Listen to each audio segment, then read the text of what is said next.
দেখছি আমার তো কোনো পৃষ্ঠার উপর পা পড়ছে না, তবে কে করে আমায় দেখতে হবে।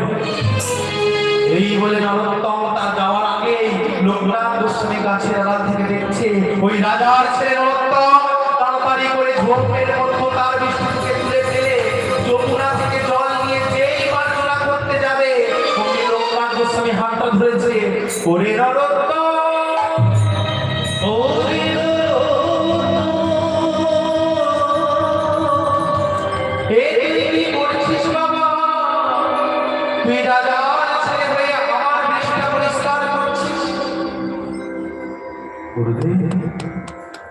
গুরুদেব সেবা না করলে আপনি কি আমায় দীক্ষা দেবেন?